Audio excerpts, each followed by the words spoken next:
રહ્યા છો Gujarat bulletin news. હવે શું અગત્યના સમાચાર.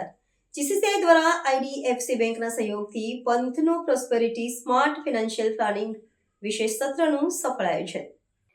કાર્યક્રમની શરૂઆત જીસીસીઆઈ એનર્જી કમિટી અધ્યક્ષા શ્રીમતી વિસ્તલા કોલ વ્યાસ દ્વારા આપવામાં આવેલા ઉષ્માભર્યા સ્વાગત સંબોધન અને મહેમાન પરિચયથી થઈ. તેમણે તમામ ઉપસ્થિત સભ્યોનું સ્વાગત કર્યું અને એનર્જી સમુદાયને જ્ઞાનપત્ર સત્રોને અર્થપૂર્ણ પહેલો દ્વારા સતત સહાય પૂરી પાડવા જીસીસીઆઈની પ્રતિબદ્ધતા દર્શાવી. તેમણે એનર્જીએસ માટે સુવ્યવસ્થિત નાણાકીય આયોજનના મહત્વ પર પ્રકાશ નાખ્યો તેમજ જીસીસીઆઈ એનર્જી સેન્ટર દ્વારા આપવામાં આવતી વિવિધ સેવાઓનો પરિચય કરાવ્યો. ઉપરાંત તેમણે આમંત્રિત નિષ્ણાંત વક્તાઓની લાયકાતો, અનુભવો અને તેમના ક્ષેત્રમાં આપેલા યોગદાનની માહિતી આપી.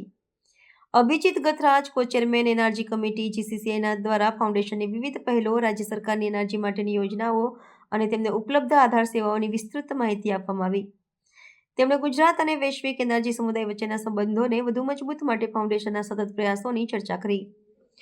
વિદેશી રોકાણોની કાનૂની પ્રક્રિયા, જરૂરી દસ્તાવેજીકરણ અને વૈશ્વિક કમ્પ્લાયન્સની મહત્વપૂર્ણ બાબતો સમજાવી. એનઆરઆઈ પરિવારોને આવનારા સામાન્ય ટેક્સ, વારસાગત મુદ્દા તથા રિપોર્ટિંગ સંબંધિત મુશ્કેલીઓના વાસ્તવિક ઉદાહરણો રજૂ કર્યા. તેમણે કાનૂની જોખમોથી બચવા યોગ્ય રચનાબદ્ધ આયોજન પર ભાર મૂક્યો. તેમના માર્ગદર્શનથી ઉપસ્થિતોને આંતરરાષ્ટ્રીય નાણાકીય વ્યવસ્થા અંગે સ્પષ્ટ દિશા મળી.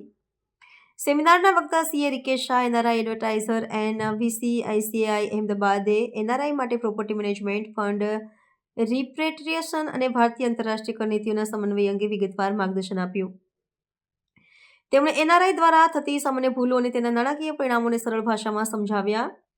યોગ્ય રોકાણ માળખું, ટેક્સ સેવિંગ સ્ટ્રેટેજી અને નિવૃત્તિ આયોજન દ્વારા લાંબા ગાળે નાણાકીય સુરક્ષા કેવી રીતે મેળવી શકાય તે તેમણે સ્પષ્ટ કર્યું. વાસ્તવિક પરિસ્થિતિને વાસ્તવિક ઉદાહરણ દ્વારા તેમણે સમજાવ્યું કે યોગ્ય દિશામાં લીધેલા નાના નિર્ણયો પણ ભવિષ્ય માટે મોટો ફાયદો આપી શકે છે. તેમનું વક્તવ્ય વ્યવહારિક અને માહિતીસભર રહ્યું. અકાઉન્ટ્સનું મેનેજમેન્ટ, રેમિટન્સ સોલ્યુશન્સ અને બેંકોની સુરક્ષા પ્રક્રિયાઓ અંગે વિગતવાર માર્ગદર્શન આપ્યું. તેમણે જણાવ્યું કે પ્રશ્નોત્તરી દરમિયાન ઉપસ્થિતિઓએ એનઆરઆઈ દ્વારા નાણાકીય પાલન સંબંધિત મહત્વપૂર્ણ પ્રશ્નો ઉઠાવ્યા, જેમાં ભેટ આપવાની અને સ્વીકારવાની કાનૂની પ્રક્રિયા, ભારતમાં તથા વિદેશમાં ચલાવતા સેવિંગ્સ એકાઉન્ટ્સ અંગેના નિયમો, બંને દેશોમાં લાગુ પડતા ટેક્સ પ્રાવધાનો તેમજ એનર્જી સમુદાયને થતા અન્ય પ્રાયોગિક પ્રશ્નોનો સમાવેશ થયો.